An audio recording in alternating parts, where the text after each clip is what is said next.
दोस्तों, इस पक्षी में कुछ तो खास है, या फिर कहिए कि बहुत कुछ खास है। ऑस्ट्रिच, जिसे हिंदी में शुतुरमुर्ग कहा जाता है, दूसरे पक्षियों की तरह चहचहाते नहीं है, बल्कि कबूतरों की तरह घुटर घुटर की आवाज निकालते हैं। शुतुरमुर्ग उड़ भी नहीं पाते क्योंकि इनके आकार के हिसाब से इनके पंख काफी कमजोर हैं, लेकिन शुतुरमुर्ग के पास बेहद मजबूत टांगे हैं। इन टांगों के दम पर धरती का ये सबसे विशाल पक्षी 70 किलोमीटर प्रति घंटे की रफ्तार से दौड़ सकता है। शुतुरमुर्ग 9 फीट तक ऊंचे हो जाते हैं और इनका वजन 150 किलोग्राम से भी अधिक हो सकता है। यदि आपको कभी किसी शुतुरमुर्ग को करीब से देखने का अवसर मिले तो अपने विशाल आकार के कारण ये पक्षी आपको डायनासोरों के समय की एक झलक प्रदान करता हुआ लगेगा। किसी समय ये बड़ा पक्षी एशिया में भी पाया जाता था। भारत में मध्य प्रदेश और राजस्थान में शुतुरमुर्ग के काफी कंकाल मिलते रहे हैं। इन कंकालों के अध्ययन से पता चलता है कि भारत से ये पक्षी करीब 25,000 साल पहले ही विलुप्त हो गया था। भारत से इनकी विलुप्ति की वजह क्या हो सकती है, इसे समझना कठिन है, किंतु हो सकता है कि मौसम के बदलाव या मानव हस्तक्षेप के कारण शुतुरमुर्ग भारत से विलुप्त हो गए हों। बहरहाल शुतुरमुर्ग केवल अफ्रीका के सूखे घास के मैदानों और रेगिस्तानों में ही निवास कर रहे हैं। चूंकि शुतुरमुर्ग काफी ताकतवर और तेज दौड़ने वाला पक्षी है, इसलिए शिकारी जीवों द्वारा इनका शिकार किया जाना कोई आसान काम नहीं है। इस वीडियो में देखें किस तरह से शुतुरमुर्ग एक लकड़बग्घे को खदेड़े जा रहा है। लकड़बग्घे पर शुतुरमुर्ग का यह हमला सिर्फ दिखावे के लिए नहीं है, अपितु ये अपने एक ही वार से लकड़बग्घे का खात्मा कर सकने की ताकत रखता है। जरा इस पक्षी के पैरों को देखिए, इनके पैर कमाल की कठोरता और मजबूती रखते हैं। साथ ही इन पैरों पर 4 इंच से अधिक लंबे नाखून भी होते हैं और शुतुरमुर्ग की एक किक से 2000 psi की ताकत जुड़ी हुई होती है। यानी इस पक्षी की लात बड़ी ही आसानी से लकड़बग्घे की रीढ़ की हड्डी तोड़ डालेगी। हालांकि सामान्य परिस्थितियों में शुतुरमुर्ग हमलावर नहीं होते। यदि आप इनसे दूरी बनाए रखते हैं तो इसे आप में कोई रुचि नहीं होगी, लेकिन अपने इलाके में हस्तक्षेप को शुतुरमुर्ग कतई बर्दाश्त नहीं करते। ये तुरंत हमले की मुद्रा में आ जाते हैं और न सिर्फ टांगों से बल्कि अपनी चोंच से भी भीषण वार कर किसी भी इंसान की जान ले सकते हैं। शुतुरमुर्ग बेहद ही गर्म और मुश्किल स्थानों पर रह सकने के काबिल हैं।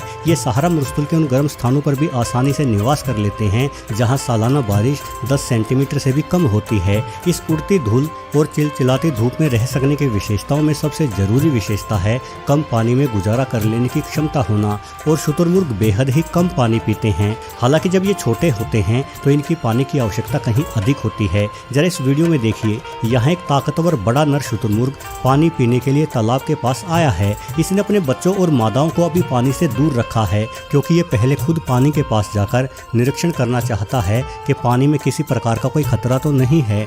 चारों ओर देखते हुए ये नर पानी की घूंट भरना शुरू करता है। वहीं इसकी मादाएं और बच्चे दूर खड़े होकर इंतजार कर रहे हैं। पानी पीकर नर वापस अपने परिवार के पास आता है और परिवार को समझाता है कि सब सही है, कोई खतरा नहीं है। उसके बाद इस नर के साथ 2 मादाएं और ढेरों बच्चे भी पानी की ओर बढ़ते हैं। ये बच्चे पहली बार पानी पीने जा रहे हैं। इन्हें अंडों से बाहर आए करीब 1 महीना हो गया है और ये अभी कुछ ही दिनों से अपने माता पिता के साथ घूमने लगे हैं। वैसे शुतुरमुर्ग का अंडा संसार के सभी पक्षियों में सबसे बड़ा अंडा होता है। इनके एक अंडे में 1.25 किलो से अधिक वजन होता है, किंतु ये अंडा इनके विशाल आकार के अनुपात में काफी छोटा होता है। किसी मुर्गी के अंडे की तुलना में शुतुरमुर्ग का अंडा करीब 24 गुना बड़ा होता है, किंतु एक मुर्गी की तुलना में शुतुरमुर्ग कम से कम 50 गुना अधिक भारी भरकम होते हैं। इसी वजह से शुतुरमुर्ग के छोटे चूजे भी अपने माता पिता के सामने बहुत ही छोटे दिखाई पड़ते हैं। इस छोटी उम्र में इन चूजों को लगातार अपने माता पिता के साथ ही बने रहना होगा क्योंकि जंगल अनेकों घातक शिकारी जानवरों से भरा पड़ा है। भले ही बड़ा आकार होने के कारण एक जवान शुतुरमुर्ग को खतरे कम होते हों, लेकिन छोटे बच्चे बेहद ही आसान शिकार हैं।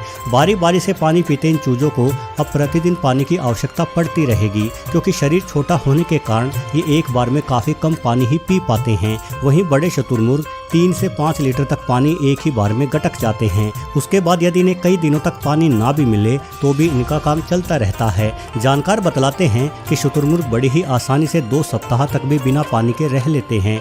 ऐसे समय में ये पक्षी अपने भोजन से मिली नमी से ही गुजारा कर लेने में सक्षम है। वैसे जहाँ तक भोजन की बात है तो छोटे पौधों और बीजों समेत शुतुरमुर्ग कीड़ों, छिपकलियों एवं सांपों को भी खा जाते हैं। शुतुरमुर्ग की लंबी टांगे और गर्दन जैसे अंग न सिर्फ इसे शिकार करने में मदद देते हैं, बल्कि ये अंग इन्हें रेगिस्तानों में रहने के और भी अधिक अनुकूल बनाते हैं। जहां अपनी लंबी गर्दन से शुतुरमुर्ग बेहद दूर तक देख सकते हैं, वही लंबी टांगे इनके शरीर को तपती रेत से दूर रखती हैं।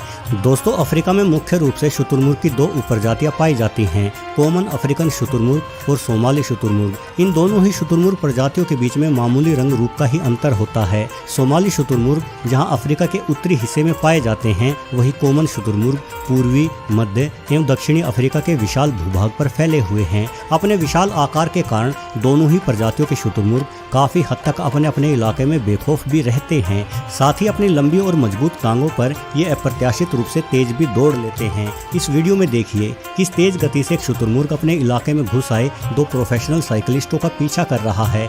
साइकिलिस्ट डर के मारे तेजी से अपनी साइकिल को दौड़ाए जा रहा है, लेकिन शुतुरमुर्ग उनका पीछा ही नहीं छोड़ रहा। वैसे तो शुतुरमुर्ग को अपनी गति पर नाज है, किंतु एक शिकारी है जो शुतुरमुर्ग की तेज गति को आसानी से मात दे सकता है, और वो है चीता। चीता पृथ्वी के सबसे तेज जानवर हैं, इसलिए अक्सर यही शुतुरमुर्ग का भी शिकार करते हैं। हालांकि एक अकेले चीते के लिए शुतुरमुर्ग का शिकार किया जाना जरा मुश्किल काम है, इसलिए शुतुरमुर्ग पर हमला केवल वही चीते करते दिखाई देते हैं जो चीते एक साथ रह रहे हों। इस वीडियो में एक माँ चीता और उसके दो युवा शावकों द्वारा एक शुतुरमुर्ग को मारा जा रहा है। तीनों चीतों की एकजुटता काम आई और शुतुरमुर्ग नीचे गिर गया। नीचे गिरने के बाद शुतुरमुर्ग को शिकार बनाना चीतों के लिए बेहद ही आसान है, क्योंकि इसकी लंबी और पतली गर्दन को चीते का जबड़ा बड़ी ही आसानी से काट डालेगा। चीतों के अलावा शेर और तेंदुओं या लकड़भग्गों के हत्थे भी कभी कभार शुतुरमुर्ग चढ़ जाते हैं, किंतु ये सब शिकारी शुतुरमुर्ग का पीछा करके नहीं बल्कि छुपकर और घात लगाकर ही शुतुरमुर्ग को पकड़ सकते हैं।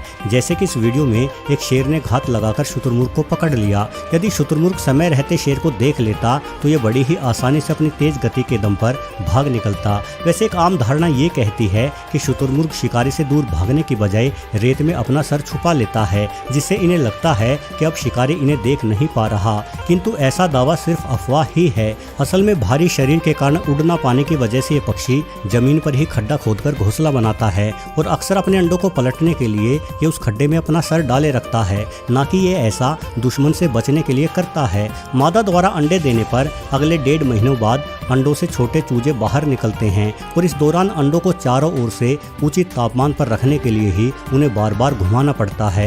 अंडों को पलटने का काम सिर्फ मादा ही नहीं बल्कि नर भी करते हैं, और ऐसा करने के दौरान ही शुतुरमुर्ग जमीन में सर छुपाया हुआ प्रतीत होता है। वास्तव में शुतुरमुर्ग को अपनी गति पर पूरा भरोसा है, इसलिए किसी ताकतवर शिकारी द्वारा पीछा किए जाने पर ये अपनी जान बचाने के लिए तेज दौड़ का ही सहारा लेता है। वहीं अनेकों बार ये ताकतवर पक्षी अपने दुश्मन पर पलटवार भी कर देता है। वैसे आपको जानकर हैरानी होगी कि एक समय अफ्रीका में ओस्ट्रिच कार्ट यानी शुतुरमुर्ग बग्गी का प्रयोग भी इंसानों द्वारा किया जाता था। इस तरह की बग्गी आज भी दिखाई दे जाती है, किंतु अब इनका व्यवहारिक प्रयोग नहीं होता। शुतुरमुर्ग 50 किलोमीटर प्रति घंटे की गति से लगातार 1 घंटे तक दौड़ सकने में सक्षम है, और ये एक दिन में 300 किलोमीटर तक की दूरी दौड़ते हुए पूरी कर सकते हैं। इसके विपरीत यदि घोड़ों की बात की जाए तो घोड़े एक पूरे दिन में करीब 50 किलोमीटर की दूरी ही दौड़कर तय कर पाते हैं। यानी किसी समय में शुतुरमुर्ग अफ्रीका में सबसे तेज यातायात के साधन हुआ करते थे, और यही वजह है कि शुतुरमुर्ग बग्गी का इस्तेमाल राजाओं द्वारा बेहद ही महत्वपूर्ण संदेश भेजने के लिए किया जाता था। हालांकि घोड़ों के मुकाबले